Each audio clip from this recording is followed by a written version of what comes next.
வேடன் அப்படிங்கிற புரட்சி பாடகனை முழுமையாக அழிக்கக்கூடிய கலைகள் ரீதியாகவும் சரி, பல்வேறு விதமாகவும் சரி, முழுக்க ஒழிச்சிடணும் அப்படிங்கிற எண்ணத்தோட கங்கணம் கட்டிக்கிட்டு வேலை செஞ்சுட்டு இருக்கிறாங்க சனாதன RSS பிஜேபி மதவெறி கும்பல் கேரளாவில். இப்போ தமிழ்நாட்டில் ஆரம்பிச்சிட்டாங்க. இந்திய அளவில் வேடனுக்கு எதிராக கண்டன குரல்களும் போராட்டங்களும் சட்ட ரீதியாகவும் நிறைய வகையான விஷயங்கள் அவங்க செஞ்சுட்டு இருக்கிறாங்க. மலையாளி விந்துக்கு ஈழத்தமிழச்சியை பெற்றெடுத்த புரட்சி பாடகன் அவனோட பயணத்தை திசை திருப்புவதற்காக நடக்கக்கூடிய கேடுகட்ட அரசியல். இந்த வார்த்தையை நம்ம பயன்படுத்தணும்னே தமிழ்நாட்டில் இருக்கிறவங்களுக்கு கூட கொஞ்சம் கோபம் வரும். அப்படி வந்துச்சுன்னா எனக்கு பிரச்சனை கிடையாது. ஏன்னா அவனுக்கு தமிழன்னு கொண்டாடுறது ஐ டோன்ட் கேர், பிரச்சனை இல்லை, நீ கொண்டாடிக்கிங்க, சந்தோஷமா இருக்கட்டும். ஆனா அவன் தமிழன் தான் அப்படின்னு சொல்றீங்கல்ல, இது வேடனுக்கு எதிராக, வேடனின் அரசியலுக்கு எதிராக, வேடன் எடுக்கக்கூடிய அந்த முன்னெடுப்புக்கு எதிராகவே இது அமைஞ்சிட்டு இருக்கு. ஆகையினால நீ உடனே அவனை ஈழ இயக்கங்களோடு ஒப்பிட்டு பேசுறது, மற்ற வகையில ஒப்பிட்டு பேசுறதால எங்க போய் முடியுது அப்படின்னா வேடனுக்கு எதிராகவே இப்போ முடிஞ்சிருது. வேடன், நான் திரும்ப திரும்ப சொல்றேன், அவன் தமிழனாக உணர்கிறான், அதை அவன் மறுக்கவே இல்லை. கூடவே மலையாளியாகவும் உணர்கிறான். ஏன்னா அப்பா மலையாளி, அம்மா ஈழத்தமிழச்சி. அதை கடந்துதான் அவரோட அரசியல் பேச்சுக்கள், பாடல்கள், கருத்துக்கள், மேடைகள் அமைஞ்சிட்டு இருக்கு. முழுமையான தமிழ் உணர்வோடு அவன் இயங்குறானா? ஆமாம், இயங்குறான். அதே நிகராக மலையாளத்தோட உணர்வோடவும் அவன் இயங்குகிறான். இப்போ நம்ம என்ன பண்ணிட்டோம் அப்படின்னா, அந்த வேடனை கொண்டு வந்து ஒரு மொழிக்காக மட்டுமே நிறுத்திட்டோம். மானுட விடுதலை பத்தி பேசுறவன், உலக அரசியலை பத்தி பேசுறவன், உலகத்துல நடக்கக்கூடிய அநீதிகளுக்கெல்லாம் குரல் கொடுக்கறவனை கொண்டு வந்து ஒரு குறிப்பிட்ட வட்டத்துக்குள்ள அடைக்கிறது இருக்குல்ல, அது கேடுகட்ட விஷயம். அதனாலதான் நம்ம வந்து மலையாளி விந்துக்கு ஈழ தமிழச்சி பெற்றெடுத்த புரட்சிகர பாடகன் அப்படின்னு சொல்ல வேண்டிய தேவை இருக்கு. நீங்க யாருக்கு எதிராக நிறுத்த வேண்டிய தேவையில்லை. எதிராக இருக்கிறாங்கன்னா நாம அதற்கான பதிலடி கொடுக்க வேண்டிய தேவை இருக்கு. வேடனோட விஷயத்துல தமிழா மலையாளமா அப்படிங்கிற கான்செப்ட் வரவே இல்லை. அப்படி வர்றதுக்கான ஒரு வாய்ப்புகளை தமிழ்நாட்டில இருந்து சில சமூக ஊடக தற்குறிகள்லாம் பேசிட்டு இருக்கிறாங்க. அவங்களுக்காக புரியறதுக்காகத்தான் இந்த வார்த்தையும். வேடனோட குரல் சனாதன கூட்டத்தை ஆட்டம் காண வச்சிட்டு இருக்கு. இதை மறுக்க முடியாத ஒரு விஷயமா இருக்கு. அவனோட பாடல், அவனோட பேச்சு தொடர்ச்சியா பாருங்க. அவன் ஏதாவது யூடியூப் சேனலுக்கு பேட்டி கொடுத்தா கூட இங்க நடக்கக்கூடிய ஏற்றத்தாழ்வை, சாதிய தீண்டாமைகளை, வன்கொடுமைகளை, நிற பாகுபாட்டை தெளிவாக அந்த சின்ன வயசு, பெரிய வயசுல ஒண்ணு கிடையாதுங்க. கருத்து பேசுறதுக்கு வயசு முக்கியம் அப்படின்னா அவனோட வயசுல அதே போன்ற கலைஞர்கள் இன்னைக்கு என்னவா இருக்கிறாங்க பாருங்க. வெறும் என்டர்டெயின். அப்ப என்டர்டெயின் வேணாமா? வேணும். இவங்களை நம்ம கொச்சப்படுத்தல. அதே போல வேடனோட பயணத்தை என்ன பண்ணிட கூடாது, அவனுக்கு எதிராக நம்ம பேசிடக்கூடாது. இப்போ வேடன் என்னவா இருக்கிறான் அப்படின்னா, அவனோட உடலுக்கும் உயிருக்கும் உடைமைகளுக்கும் பாதுகாப்பற்ற நிலையில வேடன் இருந்துட்டு இருக்கிறான். அதுக்கு யாரா அச்சுறுத்தலா இருக்காங்க அல்லது யாரா காரணமா இருக்கிறாங்கன்னா, கேரளாவில் இருக்கக்கூடிய RSS, VHP, பிஜேபி, அங்க சங் பரிவார் கும்பல், மதவெறி கும்பல்கள், சாதி வெறி கும்பல்கள், இந்த கும்பல்களை சேர்ந்துக்கிட்டு வேடனை அடிச்சுட்டே இருக்கிறாங்க. ஆனாலும் அவன் குனிற பாடல்ல நிமிர்ந்து பேசிட்டே இருக்கிறான்.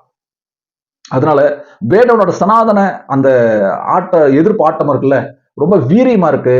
அது ஏதோ ஒரு மாசத்துக்கு ஒரு நாளோ 2 நாளைக்கு ஒரு நாளோ கிடையாது. ஒவ்வொரு நாளும் மேடை ஏறும்போது அவன் சொல்லக்கூடிய செய்தி என்ன, நானும் நீனும் ஒண்ணு, நீ எனக்கு எந்த வகையிலும் உயர்ந்தவன் கிடையாது அப்படிங்கிற அந்த வார்த்தை சனாதனத்துக்கு எதிரான வார்த்தை.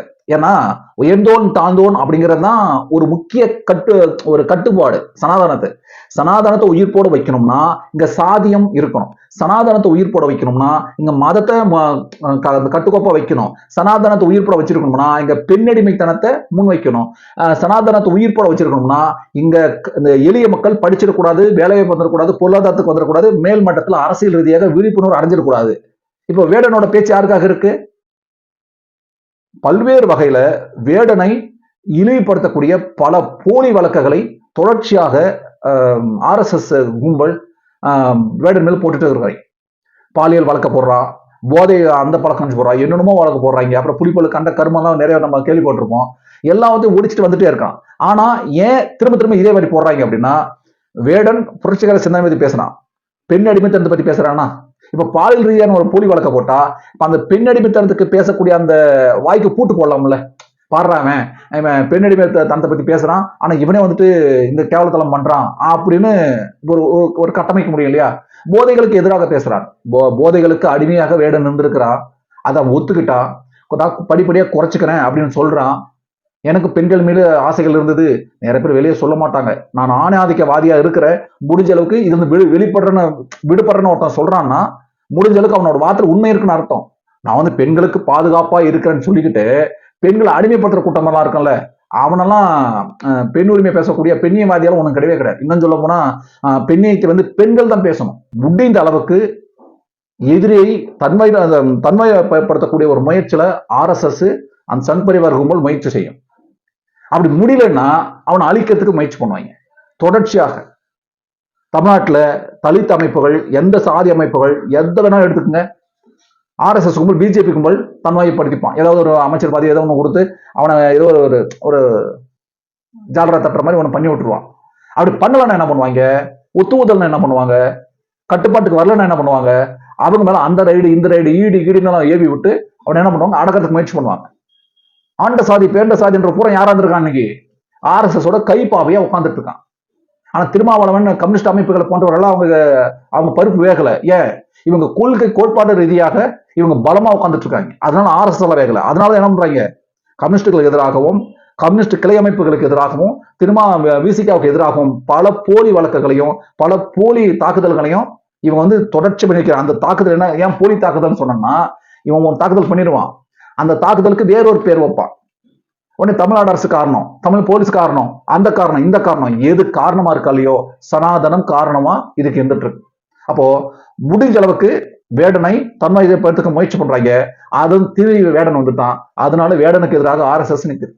RSS, VHP, BJP போன்ற சங் பரிவார் மதவெறி கூட்டம் எந்த அளவுக்கு வேடனாக்கு எதிராக நிற்குதோ அதை விட அதிகமாக கேரளத்து பிரபலங்கள் வேடனுக்கு ஆதரவாக பேசிட்டு இருக்கிறாங்க. நிறைய பேர் இந்த சுரசுகோபி மாதிரி தற்குறிப்பாளர்கள் என்ன பண்ண நிறைய ரசிச்சோம் அவன் படத்தெல்லாம். அவன் கடுமையான கேவலமான விமர்சனங்களை வேடன் மீது வைக்கிறான். ஆனா மம்முட்டி, பிருத்திவிராஜ் போன்ற நடிகர்கள் என்ன பண்றாங்க? அவன் பேசட்டும். 100 ஆண்டு காலமாக அவன் அழிவுபட்டிருக்கான், கீழ்சாதின்னு சொல்லி அசிங்கப்படுத்திருக்காங்க. இன்னைக்கு பேசுறதுக்கு ஒரு வாய்ப்பு கிடைச்சிருக்கு, அவன் பேசட்டும் அப்படின்னு மம்முட்டி போன்ற சமூகத்தின் பால் அக்கறை உள்ள நடிகர்கள் இந்த வேடனுக்கு ஆதரவாக குரல் கொடுக்கிறாங்க. பிருத்திவிராஜ் உட்பட என்ன சொல்றாங்க அப்படின்னா, நீங்க ஒரு கலைஞன் தன் குரலை மக்களின் பார்வையில் அவன் வெளிப்படுத்துறான்னா அதை யாருமே தடுக்க கூடாது. அப்படி நீங்க தடுக்கிறீங்கன்னா நீங்க ஒரு கலைஞனை தடுக்கிறதாக அர்த்தம் கிடையாது, ஒட்டுமொத்த மனித குரல்களையும் நீங்க அறுக்கிறீங்க அப்படின்னு அர்த்தம். காரசாரமான வாதத்தை முனைக்கிறாங்க. நம்ம பிருத்திவிராஜ், மம்முட்டின்னு உங்களுக்கு புரியதுக்காக தான் சொன்னேன் தமிழ்நாட்டுல. ஆனா கேரளாவில் இருக்கக்கூடிய பெரும்பான்மையான பிரபலங்கள், 25% திரைப்பிரபலங்களாக இருக்கட்டும், அரசியல் பிரபலங்களாக இருக்கட்டும், எல்லாரும் யாருக்கு ஆதரவாக நிற்கிறாங்க அப்படின்னா வேடனுக்கு ஆதரவாக நிற்கிறாங்க. நம்ம நிற்கணுமா வேண்டாமா? நின்றே ஆகணும். தோழர் திருமாவுடன் வேடனை பேசின அந்த வீடியோ கால் இருக்குல்ல, அந்த வீடியோவை வச்சுக்கிட்டு சில நிறைய தற்கொலைகள் தமிழ்நாட்டில் என்ன பண்றாங்க அப்படின்னா அந்த வேடனை வந்து அழிக்கிறதுக்கு திரும்ப முயற்சி பண்றாரு. அந்த வீடியோ நானும் தான் பார்த்தேன். ஒன்னும் என் கட்சியில சேருன்னு திரும்ப கூப்பிடல, அந்த தம்பியும் நான் வந்து உங்களுக்கு ஆதரவாக பிரச்சாரம் பண்றேன் அப்படின்னு சொல்லல. அது சாதாரணமான ஒரு உரையாடல். அது போற பக்கம் சொல்லுவாங்கல்ல, இங்க ஒரு பேரணி நடக்குது, வரதுக்கு வாய்ப்பு இருந்துச்சுன்னா வாங்க, பேசணும் சொல்லணும்ல, அது நாகரிகம் தானே. சாதாரண ஒரு தம்பி ஒரு பாதுகாப்பு நிலையில இருக்கிறான், அந்த தம்பி போற பக்கம் அப்படியே சொல்றாங்க RSS இவங்க தான் நிறைய பிரச்சனை பண்றாங்க, நிறைய வழக்குகள்லாம் போடுறாங்க, ரொம்ப அழுத்தம் கொடுத்துட்டு இருக்காங்க அப்படின்னு சொல்றாங்க. அப்ப திரும்ப என்ன சொல்றாரு அப்படின்னா, நீ அதெல்லாம் ஒன்றும் பயப்படாத, இவங்க அப்படித்தான் பண்ணுவாங்க, நீங்க வந்து பேசுங்க, நாங்க 35 வருஷமா போராடின அந்த வரலாறு ரீதியான அந்த வழிகளை நீங்க சும்மா ஒரு 3 நிமிஷம் 4 நிமிஷத்துல பாடிய மக்கள்கிட்ட கொண்டு போய் சேர்க்கறீங்க. அப்ப எங்களோட பயணத்தை விட உங்களோட பயணம்ன்றது ரொம்ப ரொம்ப ஆரோக்கியமா இருக்கு, ரொம்ப முக்கியமா இருக்கு. அப்போ அந்த வேடனை வந்துட்டு என்கரேஜ் பண்றதுக்காக பாராட்டுறது மட்டும் இல்ல, ஊக்குவிக்கணும்ல. பாராட்டின மட்டும் உயர்ந்துட மாட்டான், ஊக்குவிக்கணும். அந்த ஊக்குவிக்கிறது எப்படி இருக்கணும்னா வேடனுக்கு புரிகிற வகையில், அவன் உள் வாங்குற வகையில. இன்னும் சொல்ல போனா பெரிய அரசியல் ரீதியாக அவங்க பேசவே இல்லை, சாதாரணமா பேசிக்கிறாங்க. தோழர் வன்னியரசு வந்து கான்ஃபரன்ஸ் காலுக்கு ஏற்பாடு பண்ணி கொடுக்குறாரு, 2 பேரும் பேசிக்கிறாங்க. இதை சமூக ஊடகங்கள்ல அந்த பையனை அழிக்கிறதுக்கு தீர்மானம் கொண்டு வந்துட்டாரு. ஏன் நீங்க போங்க வேடனுக்கு ஆதரவா போய் நில்லுங்க. வேடனுக்கு ஆதரவாக இங்க இருந்து இந்த தற்கொலைகள்லாம் பேசுறாங்களே திருமாக்கு எதிராக, இங்க 100 பேர் கிளம்பி போங்க, வேடனை சுத்தி நின்றுக்குங்க. ஆனா திரும்பி வரக்கூடாது. ஏன்னா அவனை என்ன பண்றதுக்கு அங்க இருக்கக்கூடிய சனாதன கும்பல் காத்துட்டு இருக்கிறாங்க அப்படின்னு வேடனுக்கும் தெரியும். அதனால இங்க பூச்சாண்டி காட்டுற மாதிரி கேரளாவில் போய் காட்டிட வேணாம். சும்மா வாய்க்கு வந்த மாதிரி பேசிட்டு இருக்கிறதுல உண்மையான வரவேற்கிறேன் தோழர் திருமாக்கு இந்த வீடியோவின் சார்பில் நம்ம வாழ்த்துக்களை தெரிவிப்போம் பிபிஆர் மீடியாவின் சார்பில். ஏன்னா ஒரு பாதிக்கப்படக்கூடிய கலைஞன் பக்கம் நின்று அவனுக்கு ஆதரவு, அவங்களுக்கு ஆதரவா நிக்கிறேன்னு சொல்றது ஜனநாயக கடமை. இது மற்ற தலைவர்கள் செய்யவே இல்லை, திருமா செய்யறார். கேரளா தலைவர்கள் செய்யறாங்க, அது வேற. மாநிலம் கடந்து ஒரு குரல் போகுது இல்ல, சும்மா பேட்டி கொடுக்கறது இல்ல, கூட்ட அழைச்சி வீடியோ கால்ல பேசி அப்படி ஒண்ணு இருக்குல்ல. இப்ப இந்த வீடியோ வந்து கேரளாவில் பரவி இருக்கும்ல, அப்ப அவங்களுக்கு அச்சம் வரும்ல. நான் என்னோட பாதுகாப்பு அந்த தம்பிக்கு என்னோட பேசுறதுன்றது, அந்த தம்பிக்கு நான் பேசணுங்கிற ஒரு செய்தி வெளியே போறதுன்றது அந்த தம்பிக்கு பாதுகாப்பு கொடுக்குதுன்னா அதனால நான் பேசணும்ல. வேடன் தனக்கு ஆபத்து இருக்கிறத உணர்ந்துட்டான். வேடனை பாதுகாப்பது நம்மளோட எல்லாரோட கடமை. அதனாலதான் திருமா அந்த வீடியோ கால் பேசினதை நம்ம வரவேற்று பேசுறோம். RSS மதவெறி கும்பல் செய்யும் அடாவடி போக்கை நாம் வேடிக்கை பார்த்தா வேடனை போன்ற கலைஞர்களை நாம் இழக்க நேரிடும். நம்ம தொடர்ச்ச பேசுறோம். உதாரணத்துக்கு பாப் மார்லிங்கிற கலைஞன் அந்த நிலப்பரப்போட எளிய மக்கள் ஒடுக்கப்படுகின்ற கருப்பின மக்களின் விடுதலைக்காக, உணர்வுகளுக்காக, எழுச்சிக்காக தொடர்ச்சியாக மேடையில களமாடிட்டே இருந்தான். ஆதிக்க அதிகார வர்க்கம் அவனை கொலை செய்தது. மீண்டும் அதே நிலையை புரட்சி பாடகன் வேடனுக்கும் ஏற்படுவதற்கான வாய்ப்புகள் இருக்கு, நம்ம உணர்ந்துட்டு இருக்கிறோம். ஆகையினாலதான் வேடனுக்கு ஆதரவாக நம்ம தொடர்ச்சியா பதிவு செஞ்சுட்டு இருக்கிறோம். உங்களைப் போலவே பிபிஆர் மீடியாவும் வேடனுக்கு ஆதரவாக நிற்கும்.